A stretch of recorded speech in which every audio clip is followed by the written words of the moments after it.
চোর তৃণমূল এমন কোন জায়গা নেই যে জায়গায় লুট করেনি।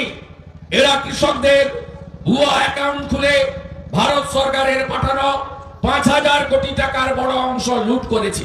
কি ভাষা মমতা পুলিশের! গোঘাটের আগসি নাম তার অরূপ মন্ডল ধলনা কাটছিল বলে কৃষকরা প্রতিবাদ করেছিল, কোনো ঝান্ডা নিয়ে নয়, অরাজনৈতিক ভাবে পথ অবরোধ করেছিল। তাদেরকে নমস্কার করে হাত জোড় করে তুলবি কোথায়? না তুলে বলছে একটু আগে আমাদের নেতারাও বলেছেন, মহাদেব সরকার বলেছেন যে কোন শুয়ারের বাচ্চা চাষি, এত বড় সাহস হয় কোত্থেকে? আমি তারপরের দিনই গোঘাট থানায় গেছিলাম। এই চাষিদেরকে শুয়ারের বাচ্চা বলে যে মমতা পুলিশ সম্বোধন করেছিল, থানা ছেড়ে পালিয়ে গেছিল। আপনাদের আমি কথা দিতে পারি, বিজেপি সরকার তো করবে, 1-1.5 বছর মধ্যে বিজেপি সরকার হবে। এই অরূপ মন্ডলকে ওই কৃষকের বাড়িতে নিয়ে গিয়ে ওর পা ধুইয়ে ঘটিতে করে জল খাওয়াবো আমরা। ভারতীয় জনতা পার্টি আপনারা নিশ্চিন্ত থাকুন। আমাদের দাবি, কৃষকদের ধান কিনতে হবে, এমএসপি অনুযায়ী কিনতে হবে, ধলনা কাটা যাবে না। আমাদের দাবি 2, আলু চাষি এবং আমন চাষি, কারণ গোটা সরকারটা কার্শিয়াঙ্গে চলে গেছিল বিয়ে বাড়িতে। মুখ্যমন্ত্রী গেছেন, সঙ্গে সব আইএস আইপিএস রাও পিছন ধরেছে, পো ধরেছে, সব কার্শিয়াঙ্গে টাটার রিসোর্টে। তাই তামিলনাড়ু, অন্ধ্রপ্রদেশে ঘূর্ণিঝড় হওয়ার পরে তার প্রভাবে ঝাড়খণ্ড, উড়িষ্যা, পশ্চিমবঙ্গ, এখানে যে 72 ঘন্টা ধরে লাগাতার বর্ষণ হয়েছে বা হবে, তার সতর্কতা দেওয়া হয়নি। তার ফলে আমাদের শস্য ভান্ডার বর্ধমান, ধানের উপর নির্ভরশীল বীরভূম, মেদিনীপুর, 24 পরগনা, হুগলি, হাওড়া, নদিয়া বিস্তীর্ণ এলাকায় 50% আমন তুলতে পারেনি আমার অন্নদাতা ভগবান কৃষক। সেই এলাকায় ক্ষতিপূরণ দিতে হবে। আপনারা শুনে রাখুন, 19 সালে নির্বাচনে 18টা লোকসভা আসন বিজেপি জেতার পরে মমতা ব্যানার্জি পশ্চিমবাংলার কৃষকদের সর্বনাশ করে প্রধানমন্ত্রী শস্য বীমা যোজনা থেকে বাংলাকে বার করে দিয়েছেন। এই বাংলায় প্রাইম মিনিস্টার ক্রপ ইন্স্যুরেন্স যোজনা নেই, একমাত্র রাজ্য। কেন? প্রধানমন্ত্রীর নাম আছে।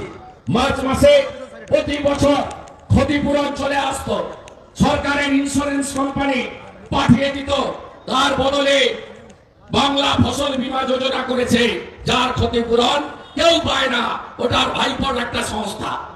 সর্বনাশ করেছে কৃষকদের। যেভাবে সর্বনাশ হয়েছে স্বাস্থ্যতে, আমরা একমাত্র রাজ্য, আয়ুষ্মান ভারত আমাদের নেই। আমরা আয়ুষ্মান ভারতের সুযোগ পাই না। এই ভুয়া স্বাস্থ্য সাথীর কার্ড, যে কার্ডে চিকিৎসার সুযোগ কেউ পায় না। মোদিজি ভারতবর্ষে 12 কোটি পরিবারের 60 কোটি মানুষকে আয়ুষ্মান ভারতের কার্ড দিয়েছেন। 5 লক্ষ টাকা পর্যন্ত বিনা পয়সায় চিকিৎসা তারা পাচ্ছেন। ঠিক শস্য বীমার মতো আয়ুষ্মান ভারত এখানে নেই। এখন অব্দি 5 কোটি লোক প্রধানমন্ত্রীর এই কর্মসূচি, গরিব কল্যাণ কর্মসূচিতে 5 লক্ষ টাকা পর্যন্ত দুরারোগ্য ব্যাধির চিকিৎসা পেয়েছেন আয়ুষ্মান ভারতে। আমরা সে সুযোগ থেকে বঞ্চিত। আমরা কৃষকদের জন্য আমরা বলতে চাই যে প্রধানমন্ত্রী সারে এত ভর্তুকি দিয়েছেন, 3600 টাকা বস্তা সারে, 2400 টাকা নরেন্দ্র মোদীজির ভর্তুকি আছে। 40,000 কোটি টাকা এবছরে কৃষকদেরকে সারে শুধু ভর্তুকি দিয়েছে বিজেপি সরকার। কালো বাজারে সার কেন কিনতে হচ্ছে আপনাকে? তৃণমূল, পুলিশ আর সারের কালো বাজারিরা একসঙ্গে যুক্ত হয়ে আপনাদের সার কালো বাজারে বিক্রি হচ্ছে। এর প্রতিবাদ আমাদের করতে হবে। আমরা ইতিমধ্যে কিষাণ মোর্চার পক্ষ থেকে যারা আত্মহত্যা করেছেন অতিবর্ষণের পরে, তাদের পরিবারের পাশে দাঁড়িয়েছি।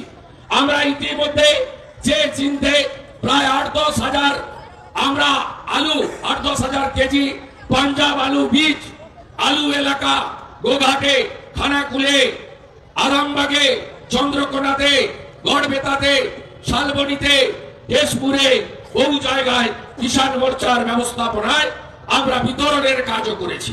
তাই আজকের এই সমাবেশ থেকে অন্নদাতা ভগবান কৃষকদের অধিকারের লড়াই, সেই অধিকারের লড়াইতে আমরা সবাই মিলে সর্বাত্মকভাবে এগিয়ে যাব, অধিকার ছিনিয়ে নেব। প্রধানমন্ত্রীর সমস্ত কল্যাণকর স্কিম আমরা সুফল পাব এবং প্রধানমন্ত্রী পিএম কিষাণ সম্মান নিধি যোজনা সহ কৃষক কল্যাণে প্রতিটি স্কিমের উপকার যাতে সকলে পায়। আর অতি বর্ষণে যে এলাকা ক্ষতিগ্রস্ত হয়েছে কৃষি ঋণ মুকুব করার দাবিতে বিজেপির লড়াই চলছে, চলবে। আপনারা এই লড়াইতে সামিল হন।